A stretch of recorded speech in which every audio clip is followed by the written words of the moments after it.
Бесінші бөлімнің жалғасы. Қылмыс романы. Көше жүрісі тарқасымен сақшы мекемесіне қарай жүгірдім. Туыстас тұқымдастардың көп-ақ сол мекеменің айбынды қақпасы алдына жиналыпты. Екі босағада қақшиып алыпты. Дәмештің шешесінен басқа ешкімді кіргізбепті. Қуалап қақпа маңына жолатпай тұр. Шилапалы жөңгөдей Дәмешті де шешесінде қаматып кеткен көрінеді. Күн батқанша олар шықпады. Біздің туыстардан сол кезде Дөрбілжінге атағы жайылған Құрышбек, Нұрасыл дейтін екі жігіт бар еді. Ерліктерімен ешкімге есесін жібере қоймайтын. Өжеттіктерімен, шешендіктерімен олар қос бөрі аталыпты. Жұбын жазбай қосарлана жүретіндіктен қос болып аталған екеуі екі кәсіптің адамы. Құрышбек құрылысшы, Тамшы, Нұрасыл ұсақ түйек бұйым саудагерлер екен. Дөрбілжінге келіп қоныстанғалы екеуіне екі түрлі абырой бітіпті. Құрышбек үлкен байлардың ғана сауда дүкендерін, үкіметтің ғана қамба түрмелерін жаратын жұрт сүйген ұры болыпты да, Нұрасыл саудагер ара түскіш адвокат болыпты. Сөйтіп бірі аудан ұрыларына Құрекең аталыпты да, бірі саудагерлерге Нұрекең аталыпты. Мен сақшы мекемесінің алдына келсем, сол екі дос екі түрлі пікір көтеріп отыр екен. Сақшыға екеуі де сыр мінез таныс болғандықтан қалпақтарын көздеріне баса киісіп алып көшенің қақпаға қарсы шетінде көпшілік арасында отыр. Іргесінен суырып әкетпесе бұлар есігінен адам шығарушы ма еді, дейді Құрекең. Қарындасты өзім-ақ шығарып апарамын, Жәке. Сіздің үйден сақшыға ешкім көрінбесін, қайтып кетіңіздер. Дәмешті іргеден шығарып әкетсең, шешесі түрмеде шірмей ме, дейді Нұрасыл. Тіпті осы келген жанашыр жақындарының бәрін, бірақ қамаудан ерінбейді бұлар. Одан да керім Шенжанға бәріміз қол қойып арыз кіргізелік. Осы үкімет уақытында 3 ағаш бидайға сатылған жетімді жаңа үкімет құтқарар, ауыздары жақсы ғой. Нұрасылдың бұл пікірін үлкендер қолдады да арыз жазуға кірісті. Қамалған Қанипа мен Дәмешке қорықпай мықты тұрсын деп шәй кіргізушілерден сәлем айтып қайтысты. Бір шетте жалғыз жылап отырған Бәкенді Биғадыл екеуміз үйгертіп қайттық. Құрышбек пен Нұрасыл арызды ұйғыр тіліне жаздырып, Дәмештің жанашыр жақындарынан басқа өз сыбайластарынан да абырой аты бар дегендерінен 100 шақты адамның қолын қойғызып Шенжанға кіргізген екен. Мәселе жетім қыздың еріксіз матылып барғандығы ғана болса, шығартып берейін депті Шенжан. Әйелдер еркіндігі қорғалады, бірақ бұл әйелде басқа бір үлкен күнә бар деп естідім. Ерінің бар ақшасы мен бар алтынын алып кетіпті. Шенжан тақсыр, Жәңгөдейдің ол айтқаны жала, депті Нұрасыл. Бұл баланың оған әйел болып келгелі сандықтың кілті тұрмақ, есікке салынатын құлыптың кілтінде ұстап көрмеген анық. Сұмдықпен байыған саудагер 2 жыл бойына айырым үйде қамалып жатқан тұтқын әйелге қазынасының кілтін ұстатып қоя ма? Екеуінде өз алдыңызға шақыртып, беттестіріп көріңізші. Көрейін, деді Шенжан жылы жүзбен күлімсіреп. Біз де оған әлі толық сеніп кеткеніміз жоқ, тексереміз. 2-3 күн өткен соң істің ұлғая түскені байқалды. Жәңгөдейлердің де топталып Шенжан Жамбылға кіргіштеп жүрген байқаған қазақ саудагерлері Құрышбек пен Нұрасылға дем бере топтала түсіпті. Ұйғырдың бай саудагерлерінен де бірнешеуін ертіп Шенжанның алдына топ-топ болып кіріп жүріпті. Жәңгөдейлер жағы Дәмеш бұлап кетті деп тізген алтын ақшаны молайтып жіберіпті. Әйел шығамын десе өз еркі, бірақ ол алып кеткен алтын мен ақшамызды қайтарып беріп шықсын. Әйел еркіндігі деп бұлап кетуге жол берсек, саясатты дұрыс атқарғандық болама деп саясатшы Жәңгөдейлер зіл тастапты Шенжанға. Дәмешті құтқаруда жақтаушыларда кем түспепті. Олардың жаласынан қорқып жетім қызды күңдікке тағы байлап бере алмаймыз.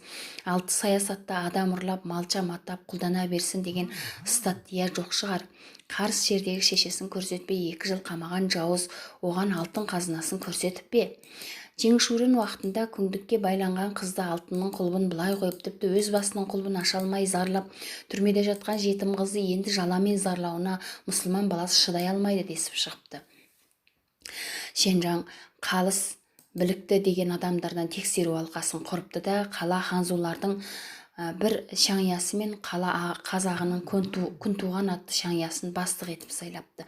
Бұл алқа алтын мен ақшаның ұрланған-ұрланбағанын анықтап, тексеру материалымен өз шешімдерін Шенжанға жеткізбек екен. Бір күні түстен кейін Қанипа шеше мен Дәмештің ақырғы тергеуі болып жатқанын естіп, мектептен қайтысымен Шенжан Жамбылының алдына бардым. Жамбыл алды адамға толып кетіпті. Көбі қызынып даурығысып тұр. Дәмеш пен шешесін сақшы түрмеден әкеліп ішке кіргізіпті де, адвокат шешендеріміздің ешқайсысын жолатпапты. Жамбыл қақпасының алдында көп сақшы қойылыпты. Адамның көбейгендігінен қауіптенсе керек, биік дауал үстіндегі қарауыл орындарының бәрі сұп-сұр әскер. Жангүдейлер келсе, мына қабаған иттер үндемей кіргізе береді. Жесір қатын, жетім балаға ес болуға біздің де бір адамды неге кіргізбейді? Ұлттар теңдігі дейтін қайда, деп саңқылдады бір жігіт. Жалақорлардың бәрі жетім қызды бүйше торлай түсін дейді ғой. Құрышбек бір топ адаммен жекерек барып сөйлесіп отыр екен. Мен солар жаққа бардым. Құрекең құлып сиқыры болып аты шыққан Қасен дейтін ұрдосына бірдем айтып отыр екен. Мен арт жақтарына барып тұрғанда көсе қара Қасен күле жауап қайтарды. Құреке, ол бәрімізге ортақ қарындас қой, екеуміз тірі тұрсақ оны қайдан болсақ та құтқарып аламыз. Бірақ мына үкімет қалай бітірер екен, артынан бағалайық. Ұйғыр саудагерлерінің үш-төрті бұларға жақынырақ жерде сөйлесіп тұр еді. Олардың бір сөздері менің құлағыма жұлып әкеткендей болды. Қанша пұл болса да мен төлер едім, деді қырма сақалдың бірі. Бек пакыз бала екен, бұл үшін кеткен пұл халал. Бұлардың сөзі қалжың қауып күлісіп алды да күбірге көшті. Бір қақпаның дәл алдында тұрған Нұрасылды шақырды. Қаңсарлы кеңте танауын көтере Нұрасыл саудагерлерге күн сала қарады да қолын сілтей ірі басып аяңдады.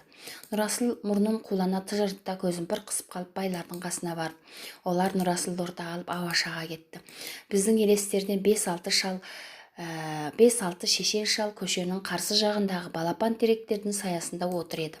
Нұрасылды ортаға алған жаққа олар да қарады. Шалдардың қасында ауқатты қазақ саудагерлердің бірнеше отырғанын көріп, олардың сырт жағынан барып тұрдым. Шалдар құдалық сөйлескен жандар жастарлап мақалдасып желпініп отыр екен. Олар бұлай сөйлескенде мен түсіне алмай қалатынмын. Көзімнің астымен әрқайсысына бағдарлай қарап тұра бердім. Алдыңғы жыл Шәуешек тас жолында тұзырлаған Жолдыбай би барынша көсіліп сөйлеп отыр. Ол Дәмештен дәмелі болған бір қырқылжың саудагерге дән риза сияқты. Бірақ мына тергеудің арты не болар екен, баламызға қандай кесім шығар екен, соны білейік, деді маған жалт қарады. Ей, сен екенсің ғой, әкең қайда балам? Білмеймін, дей салдым. Мұндай жерге жәкең келсін бе, деп кекей күлімсіреді біреуі. Ауру кемпірлердің қасында отырған шығар. Жәкеңнің мұнда келмегені де жақсы, дей салды Қанас дейтін шоқша сары сақалды кісіміз. Бұл былтыр бір қыс бірге отырған Жанастың ағасы еді. Әкемнің бұл жаққа келгелі тұйықталып момын болып кетуін ел адамдарының осы кісі ғана құптайтынын білетінмін. Бұл жерге келмеуі Дәмешті сыртына сатпау үшін де жақсы бопты деп ойлай жөнелдім. Бәйкен Жамбылдың қабырғасына сүйеніп тағы да жалғыз мөлейіп отыр екен. Шақырайған ыстық күнге қарсы отырып алған өз сезбеген сияқты жалаңбас жақында ғана қырылған тақыр басы қып-қызыл болып күйіп кетсе де мизер емес. Апаң мен тәтеңді көрдің бе, дедім қасына отыра беріп. Көрдім, деп тұқыра түсті. Үннен өксік білдірмейін дегенде ақырын айтты. Жүдеп пе, апам арықтап қалыпты. Тәтемнің беті ашық бекен, ашық. Ол еш нәрсе болмаған секілді. Еш нәрсе болмайды, тез шығады, дедім мен өзімде анық сенгендей.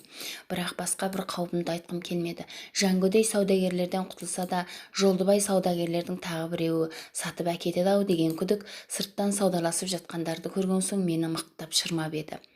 Қалың адам жапырласып қақпаға қарай ұмтыла түсті. Бір кезде бірнеше сақшы қылыштарын жалаңаштап шақ-шұқ ете түсті. Көпшілігі олардың сермеген жағынан жолды әрең ашты. Дәмешті қайта айдап шыққан екен. Алды-артында сақшының зікіргеніне қарамай әпкеміз көпшілікке жағалата қарап шықты. Бұрынғыдан да нұрланып кеткендей көрінді маған. Бүркенуді, бұғынуды да мүлде тастапты. Жеңіл жаулығы иығында жалаңбастанып қатты ширап алыпты. Көзі шоқтай жайнап Бәйкен екеумізге де қарап алды. Бір сақшы тез жүр дегенде ақырып еді, қайырыла қарап қаңжуша сөйлеп тастады. Ағалар, мен ұры да казапта емеспін, деп жүрісін баяулата қазақша сөйлеп кетті ол. Мені ұры деп жалар жабушының өзі ұры, өзі казап. Адам ұрлайтын бұл аңшы, сондықтан өзі бетте салмай қағаздарымен қаматып отыр. Бұл жөнінен қамсыз бол, қарындас, деп қалды. Құрышбектердің арт жағында қажырлы бір үн. Сақшылар сол жаққа тіміскілей қалғанда шығыс жақ бүйірден бір үн шықты. Ағаларыңның біреуі тірі қалса сені құтқарады. Көпшілік арасынан өтіп кеткен Дәмеш естігенін білдіргендей артына бір қайырылып қарай кетті. Қанипа шеше айырым айдалып шықты. Оның қызымен сөйлестірмеу үшін бөлек ұстап тұрған сияқты. Ол тұсынан өте бергенде Нұрасыл сөйлеп қалды. Әпке, аман құтыласыздар, қайғы ойламаңыз, ел жұртыңыз бар. Қанипа жыламсырап тұрған Бәйкенге қарап өтті. Бәйкеннің қолтығынан ұстадым мен. Біз қасындамыз, алаң болма деген ойымды солай білдірдім. Сақшының бір сібе дүңшесі Нұрасылға дүрсе қоя берді. Ей, сен не дедің ана кемпірге? Нұрасыл оны қомсынғандай танауын көтере күлімсіреді. Мен аман құтыласың дедім, қатеме тақсыр. Ұлы алты саясаттың көсеміміз Шыңдубанның заманында адамға жала жақпайтынына сенетіндігімді білдірдім. Маған шікірейе көрмеңіз. Қазақша тілді жеттік білетін дүңше Нұрасылға қарай шікірей алмай күлімсіреген боп кете барды. Тексеру алқасының бір бастығы болған Күнтуған шаңая шыққанда көпшілік ұмтыла берді. Тергеудің қандай болғанын саулыққа жармасқан көп қоздай-ақ жамыраса маңыраса сұрап қалып жатыр. Шаңия мүйізін тосқандай тоқара бұлтарып біріне тоқтамай өтті. Ешкімді жанастырғысы келмейтін сияқты. Жалпақ тағыр басын бір шайқағаннан басқа аузын жапқан қалың қара мұртында бір қыбырлатпай ешқайсысын бойына тоғытпағандай ірілене өтті. Көз қып-қызыл дүниенің бар ауырлығын өзі ғана көтергендей ырсылдай мамырлай басады. Ағытып тастаған мешпетінің екі шалға екі жақта тойған құмайда томпиған бөтегесі ғана көрінді көзіме.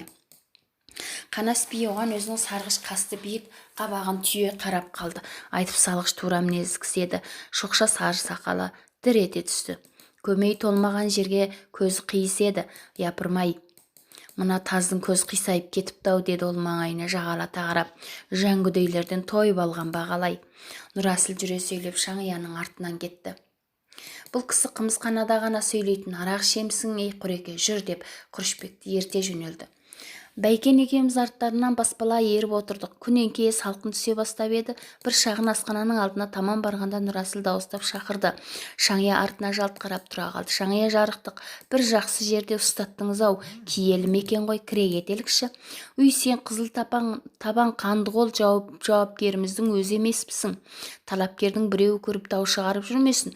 Басқа бір күні кірсек қайтеді. Жарықтыға шөлдеп тұрсаңыз да қыздай қылымсейтініңіз бар-ау, дауымыз шаңжуң-пұңдай қалмады ма? Демалатын жерде оның несі бар? Қане тура төрге тартыңыз, сізге босамайтын төр көр болсын. Олар асханаға кірісімен біз есіктің артқы босағасына тұра қалдық.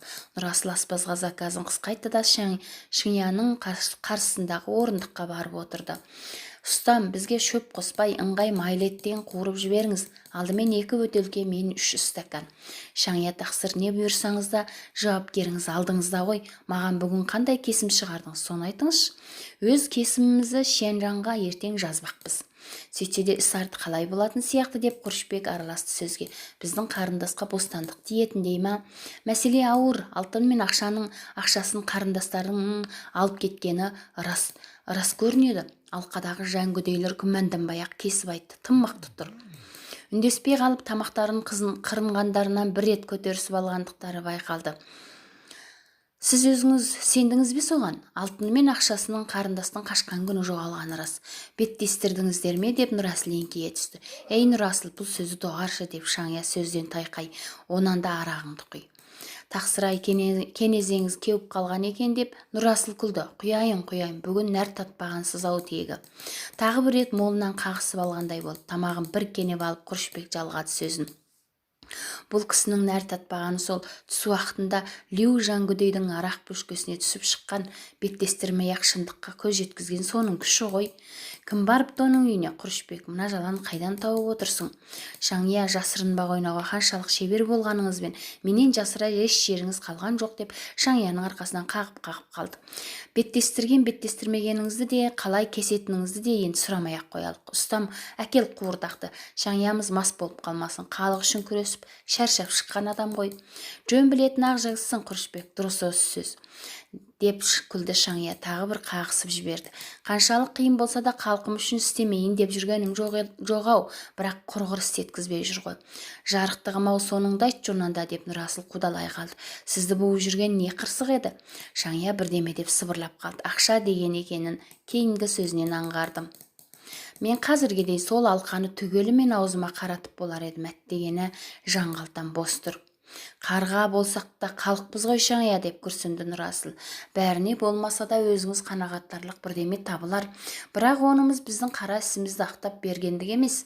Талапкерді жауапкерге беттестіріп, айтысқан дәлелдерін Шянжанға дұрыс жазып жеткізбесеңіздер, жығылсақ та дауымыз азырақ болар еді. Қарындастарың өте дәупір екен. Бетпе-бет сөйлестірсек, күйеудің бетін шиедей қанға бояп шығаратын түрі бар. Сондықтан шатақ шыға ма деп екі жақтың дәлел патуасын айырым-айырым сөйлетіп шығардық.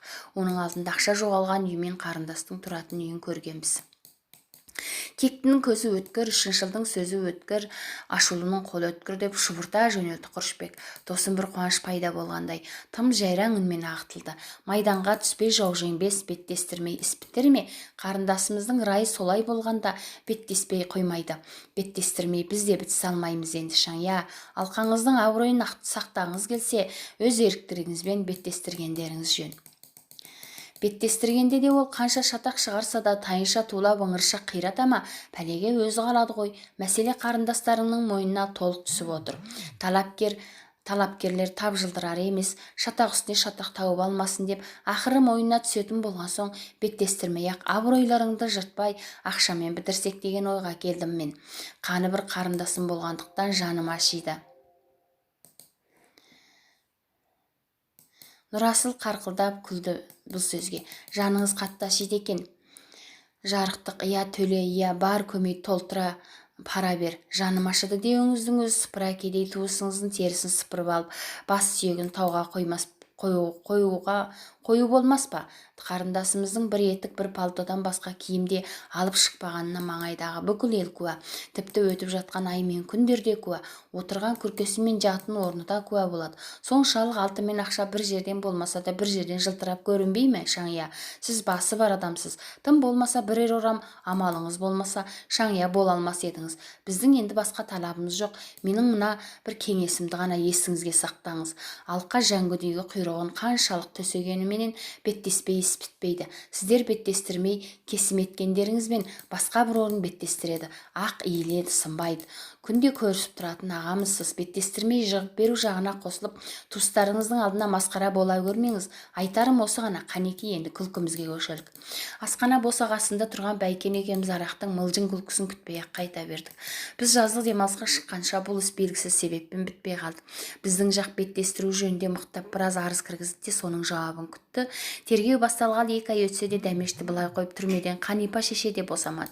Біздің жақ 400-дей адамның қолын қойғызып, қатал арыз дайындады да ең мықтысынан 10 адамға ауыстатып Шянжаңның алдына кіргізді. Оның ішінде дәмелі күйеулерден де бар екен. Арызды көрісімен Шянжаң орнына ширай түсті.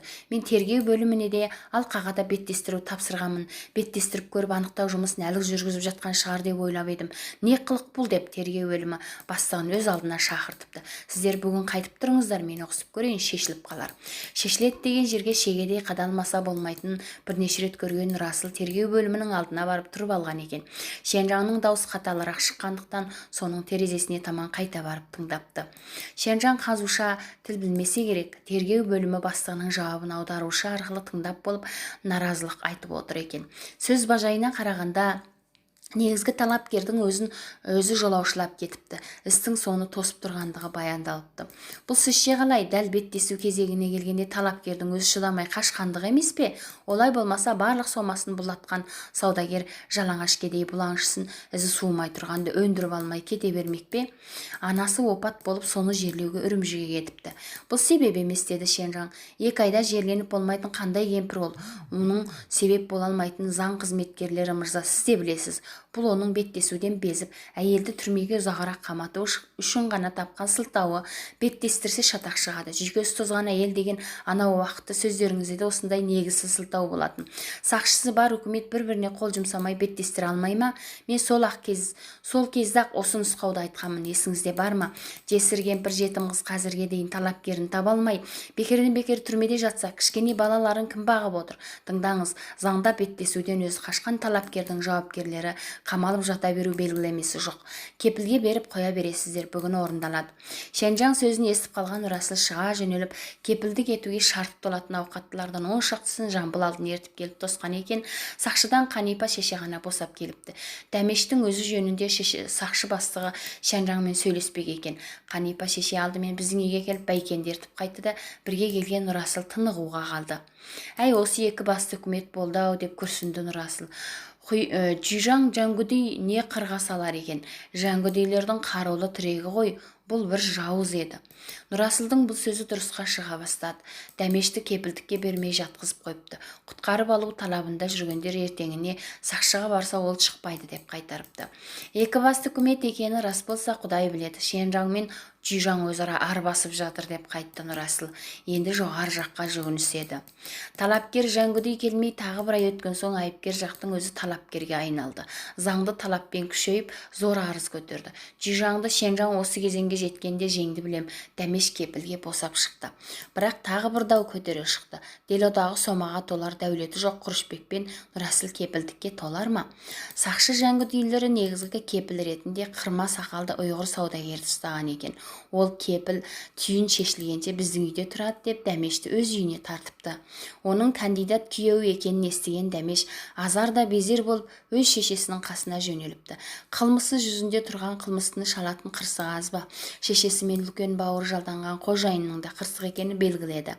Одан қауіптенген қырма сақалды қырсық Дәмештің өз үйіне тұруына келіспей, бір күннен соң-ақ өз үйіне әкетті. Бұл жәйтке Дәмештің жанашырларынан сырт дәмелі қазақтарда дүрлігісіп, байдың қорасына топырласып кепілдікке тізілді. Дәмештің кепіліне сол күні-ақ кепілдікке алып шықты. Бұл байдан кепілдікке алып шығушыларда әрине сомасы бар сом қазақтар еді, бірақ бұлар Дәмешті берді. Құдай берді деп үйіне жетектеп ала жөнелуден ұялды. Бақа тілім балық біледі дегендей қарға тамырлы қазақ жөнімен біздің туыстарға қайтарып берді. Сөйтіп Дәмеш қойдан қоңыр мінезді Жаппардың үйіне қайта оралды. Кепілдің кепілінен кепілге әрең шыққан ақылды Дәмеш көбейген есімен қормалдарының ешқайсысына жылы шырай көрсетпей әкемнің айтқанын орындай берді. Өзі жақтырған бір жаққа ауғаны білінсе, көп кепілдер арасында айқай сүрен өрт шыққандай еді. Бас ашылмаған баланың басын ауыртпаңдар, қазірше ешқандай жаушы келмесін мұнда. Әке шешеміздің алыс жақынға қайтарар әлгі сәлемі осы болды. Талапкерлерінің дауын күткен айыпкер сөйтіп бас ашылмаған күйі енді біздің үйде түрмелене берді. Қашқан талапкер қайтып келе қоймады да айыпкер жазасын осылай тартып жатты. Тергеушім күштінің құйрығы диірмен тасынша дөңгелеп ұн тартатын сіз білсеңіз керек. Бұл жәйтті күшті болуға құмарланған кісі түсінбесе, кім түсінсін? Күшті дауагер бетпе-бет келуден қашып жүріп-ақ сақшысына қамата береді. Менің сол әпкемді Шыңғысайдың алғашқы қызыл перделі дәуірінде бір күшті дауагер осылай көрінбей жүріп-ақ көп қаматқан еді. Мен сол әпкемнің де мұрагері болдым. Далада тұрып дәлелдеп қашып жүріп қаматушы да дауагерім қазір маған да көрінбей әр тұстан әр қолмен қағаз жаудырып жатыр-ау.